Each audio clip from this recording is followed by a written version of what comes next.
ఈ వాక్యాన్ని వీక్షిస్తున్న సహోదరి సహోదరులందరికీ క్రీస్తు పేరట వందనములు. ఈరోజు వాక్యం ద్వారా దేవుడు మనతో చెప్తున్న మాట, హానోకు మెతూషెలను కనిన తర్వాత 300 ఏండ్లు దేవునితో నడుచుచు కుమారులను కుమార్తెలను కనును. ఆదికాండము 5వ అధ్యాయం 22వ వచనము. సంసార జీవితం కొనసాగిస్తూ దేవునితో నడవడం కష్టం అనుకునే ప్రతి ఒక్కరికి హానోకు ఒక మంచి మాదిరి అని చెప్పవచ్చు. ఎందుకంటే కుటుంబంతో ఉంటూనే దేవునితో నడిచాడు అని వాక్యం సెలవిస్తుంది. తన కుటుంబం తనకు సపోర్ట్గా ఉంది. హానోకు ఒక్కడైనా దేవునితో నడిచింది, తన కుటుంబం కూడా దేవునితో నడిచింది.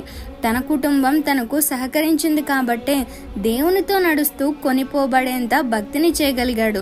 ఈనాడు కుటుంబ సహకారం లేక దేవునికి దూరం అవుతున్న వారు ఎందరో ఉన్నారు. కానీ నీ కుటుంబం దేవునిలో ఎదుగుతున్న కుటుంబమేగా. దేవునితో బంధం బలపడడానికి కుటుంబ ప్రార్థనలు, ఏకాంత ప్రార్థనలు చేస్తున్న కుటుంబమేగా. మరి నువ్వు ఎందుకు ఏకీభవించడం లేదు? ఎందుకు దేవుణ్ణి వెంబడించే విషయంలో అంత అజాగ్రత్తగా ఉంటున్నావు? ఎక్కనైనా మార్పు చెందు. హానోకు వలె దేవుడు మెచ్చే భక్తిని చేయడానికి ప్రయత్నించు. ఈ చిన్న సువార్త పరిచర్యలో మీ సహోదరులు. God bless you. ఆమేన్.